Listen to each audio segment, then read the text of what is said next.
Assalamualaikum warahmatullahi wabarakatuh. Salam lestari, salam konservasi. Dalam podcast ke episode 5 ini yang akan diisi oleh saya sendiri, Anuman Tazkiramdan.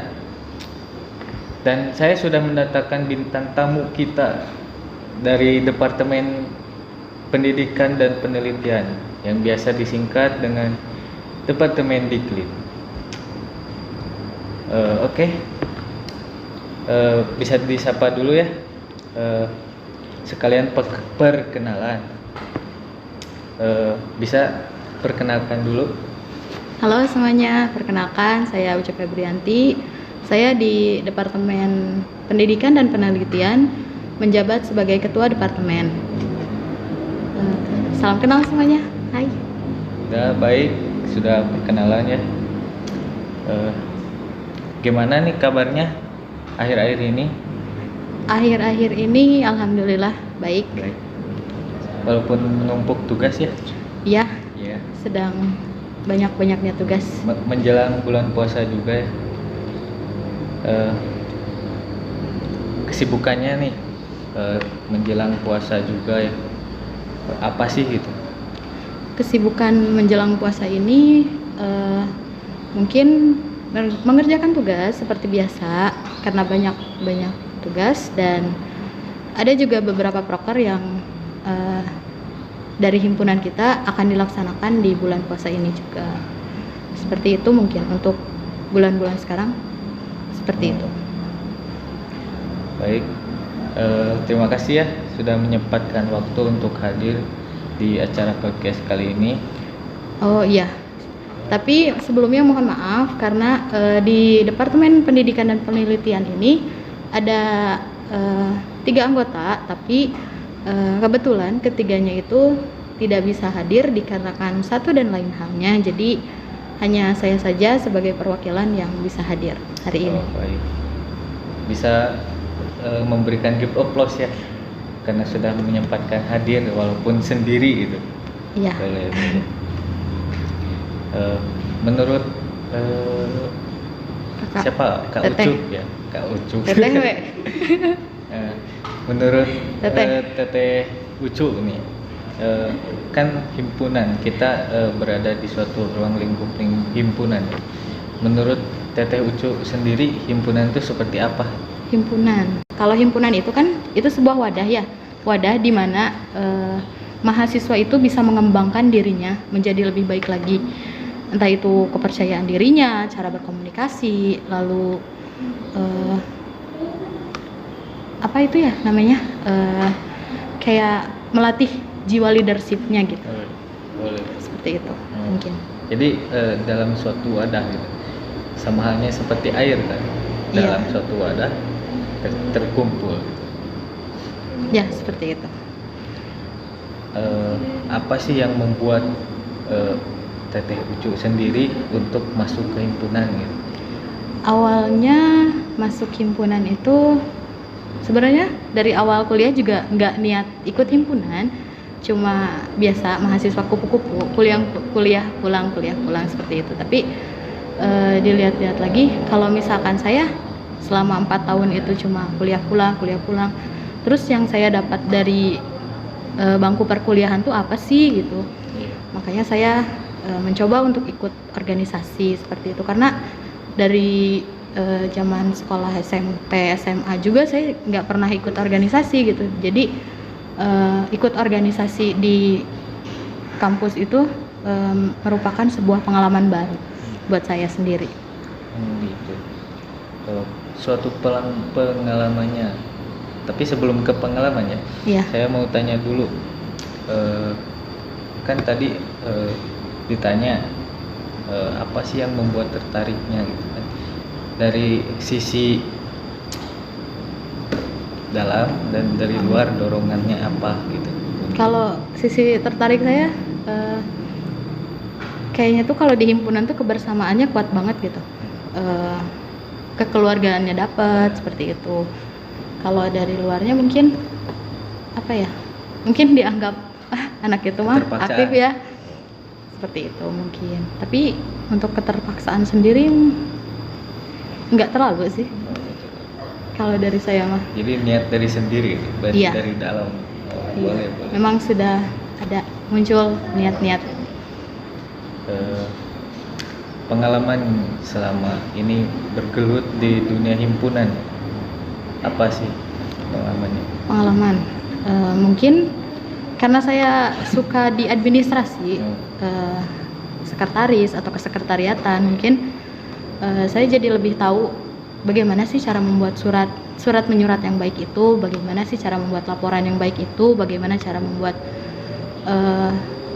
administrasi itu lebih terperinci gitu, seperti itu mungkin. Tadi suka di bidang administrasi, berarti akuntansi gitu. Apakah lulusan dari sana atau tidak ada seperti itu? Mungkin kalau dari SMA juga saya ambilnya IPA ya, Oh, tapi memang ada pelajaran lintas minat ekonomi gitu, dan sewaktu SMA juga lumayan agak tertarik sama pelajaran ekonomi, tapi nggak terlalu tertarik banget gitu. Seperti itu. terima kasih atas jawabannya. Pertanyaan selanjutnya ya, menurut Teteh Ucu, kan himpunan itu suatu organisasi. Seberapa penting sih organisasi buat Teteh Ucu? Seberapa penting? Kalau mungkin dulu mah waktu masih zaman-zaman SMP, SMA, ih apaan sih ikut organisasi gitu, capek-capeknya doang seperti itu. Tapi kalau sekarang mah Babu ya? bisa disebut seperti itu, mungkin sering disuruh-suruh. Tapi kalau sekarang mah ikut organisasi teh kayak apa ya? Kayak pentingnya tuh kita bisa nambah teman gak sih? Gitu. Kita Relasi. iya bisa membangun relasi juga, entah itu dari sesama prodi atau sesama fakultas. Tapi kita juga bisa kenal orang luar gitu. Seperti itu. Kita bisa kenal banyak karakter, kita bisa kenal banyak-banyak sifat gitu. Seperti apa sih kalau menghadapi karakter yang seperti ini teh gitu. Seperti itu mungkin. Oke. Pertanyaan selanjutnya ya. Kan di Departemen Pendidikan dan Penelitian itu pasti ada tugasnya ya. Tugas-tugasnya itu seperti apa? Untuk tugas dari Departemen Pendidikan dan Penelitian itu sebenarnya di KLIP itu ada, untuk tahun sekarang ya, itu ada 2 proker, di mana proker itu yang pertama itu kajian dan yang kedua itu biosfer. Nah, untuk kajian sendiri itu biasanya kita mengkaji nih hal-hal apa sih yang ada di isu-isu apa sih di lingkungan sekitar fakultas itu yang lagi hangat-hangatnya nih. Nah, dengan itu kita tuh didiskusikan gitu. Nah, didiskusikan itu teh niat kita tuh supaya nambah silaturahmi gitu, seperti itu. Pengetahuan juga ya. Iya, pengetahuan juga. Terus yang kedua, Biosfer. Nah, untuk biosfer sendiri untuk tahun ini akan dilaksanakan mungkin nanti setelah Lebaran. Itu teh kalau untuk yang tahun sekarang biosfer itu seperti perlombaan, tapi perlombaannya itu hanya kita saja di prodi pendidikan biologi. Soalnya kan masih COVID juga ya. Iya. Kalau misalkan mengundang dari luar ataupun bagaimana, itu takutnya malah menjadi masalah seperti itu atau apa gitu ke depannya. Jadi menurut Teteh Ucu, fungsi Departemen Pendidikan dan Penelitian untuk himpunan apa? Untuk himpunan. Untuk himpunan. Untuk fungsinya sendiri di Departemen Diklit itu kan pendidikan dan penelitian ya, dimana kita tuh meneliti isu-isu pendidikan seperti itu, apa sih yang lagi hangat gitu di lingkungan kampus. Lalu kita tuh Terjalankan dalam satu proker ya. Nah, iya, Kajian. menjalankan dengan Oh. satu proker tersebut. Seperti itu mungkin. Pertanyaan selanjutnya ya, selama berapa tahun Apa? ikut himpunan? Ikut himpunan dari semester Satu, dari semester 1 sih. hampir Berarti 2 tahun. hampir 2 lah. tahun. 2 tahun. Apa sih yang menjadi suatu rasa kebahagiaan dan kebahagiaan sih Kebahagiaan. rasanya sebagai anggota gitu, di himpunan itu sendiri. Eh, Mungkin karena dulu saya tuh introvert, saya nggak terlalu suka berada di luar rumah atau berlama-lama di luar rumah gitu. Nah, yang kerasanya di saya tuh saya lebih apa ya, lebih Serasa aktif gitu. iya, lebih serasa aktif, terus bisa ngobrol dengan orang lain tanpa risih gitu. Kalau dulu saya kalau ngobrol tuh risih banget gitu kalau lama-lama teh gitu. Tapi kalau sekarang mah itu sih dari cara berkomunikasi yang kerasa banget di saya mah gitu. Jadi udah dapet lah. Iya, seperti itu. Eh, kan tadi ada 2 proker ya, Udah proker. 2 proker, dan selain itu pasti di himpunan juga banyak acara-acara lain. Bagaimana Teh Ucu untuk apa ya, menyelesaikan waktunya, jadi membagi waktunya Antara untuk, proker departemen lain iya. sama prokernya. Kalau untuk itu kan dari awal kepengurusan juga sudah ada ini ya, RKAT. Nah, dari himpunan dari departemen Diklit sendiri juga sudah mulai merancang seperti itu. Untuk proker kita sendiri mau seperti apanya, dan nanti mungkin pas apa ya, jadi kan proker tuh nggak terlalu dempet-dempetan ya waktunya, sudah ada waktunya gitu. Nah, di sela-sela itu kita menyelesaikan gitu proker kita sendiri, seperti itu. Urgensi itu. Urgensi. Kalau misalnya tugas yang menumpuk dan proker juga ada yang belum terselesaikan, gimana caranya? Apakah mau memilih tugas dulu atau proker dulu? Kalau saya pribadi ya, saya kan kuliah. Ya. Kuliah tuh tujuannya buat apa sih? Buat menuntut ilmu kan. Nah, kalau saya sendiri yang pertama kali dikerjakan itu pasti tugas saya dulu, karena tugas saya sebagai mahasiswa itu kan mengerjakan tugas-tugas. Nah, seperti itu. Nah, kalau sudah tugas itu beres ya, kita tinggal menjalankan tugas kita di organisasi seperti apa. Kalau tugas sendiri kan tanggung jawabnya kita sendiri. Kalau misalkan tugas di organisasi kan setidaknya ada teman nih yang bisa membantu. Kita nih lagi urgent, ada tugas deadline-nya nanti siang misalkan. Nanti malam. Ya nanti malam misalkan. Deadline 1 jam. Seperti itu mungkin. Nah, mungkin bisa minta tolong sama teman-teman yang lain supaya di-handle dulu nih yang di organisasi. Seperti itu mungkin. Kalau misalnya ada suatu omongan atau suatu kritik dari mahasiswa umum atau masyarakat umum gitu, masyarakat luar kepada Ucu, gimana sih menyikapinya? Kritikan tentang apa nih? Misalkan seperti itu. Misalnya tentang ini Ucu mah apatis misalnya gitu.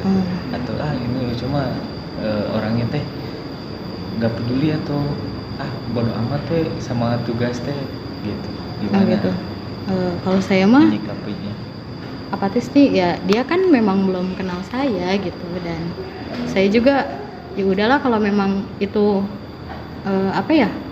bertolak belakang dengan apa yang mereka omongin tentang diri saya, ya biarin aja gitu, nanti juga meredam sendiri. Berarti don't say people. Nah ya, dan saya boleh. Jadi jadikan suatu motivasi. Iya, biarin aja, kayak anjing menggonggong kafilah berlalu. Seperti itu. Boleh. Menurut Teh Ucu ya, ya, harapan untuk kedepannya untuk himpunan seperti apa? Harapan kedepannya untuk himpunan mungkin lebih banyak anggota lagi untuk di himpunan, karena di himpunan sendiri kan kita kekurangan dari tingkat 1 ya, SDM-nya gitu. Pengennya sih kita tuh lebih merangkul ke tingkat-tingkat 1-nya gitu. Kalau di organisasi tuh seru loh gitu, nggak cuma dimarahin mungkin, atau nggak cuma disuruh-suruh gitu. Kita juga di sana bisa ngerasain kekeluargaannya gitu. Kalau misalkan ikut himpunan kan, kalau misalkan ada tugas nih yang susah misalkan atau gimana kan bisa nanya ke kakak tingkat atau diskusi bareng, bisa menyelesaikan lah gitu dengan bersama-sama, seperti itu mungkin. Kalau misalnya emang kan tadi mengajaknya teh dalam suatu sih teh. Apa? Jadi mengajaknya teh kamu teh, ayo cenah di organisasi mah gini gini Gini. lebih merangkul. Nah kalau misalnya ada suatu mahasiswa, satu orang mahasiswa tapi dia tetap gak mau soalnya Susah. gak mau, gak ada waktu atau capek atau waktu libur saya terganggu soalnya pasti ada ke kampus, kalau misalnya gak ikutan kan cuma kuliah PTM doang mungkin. Nah gimana caranya? Kalau untuk itu sih ya nantinya juga dia yang merasakan sendiri gak sih gitu. Kalau di perkuliahan ini kan kita kayak di apa ya namanya teh, dilatih gimana sih nanti di dunia kerja tuh kayak gimana. Kalau misalkan mental dia udah males nih, udah nggak mau pengennya tuh santai gitu di rumah aja, mager gitu. Jadi nantinya juga dia yang ngerasain sendiri gitu kalau dunia kerja tuh nggak bisa santai gitu, karena yang dampak yang dirasainnya juga ke diri sendiri gitu.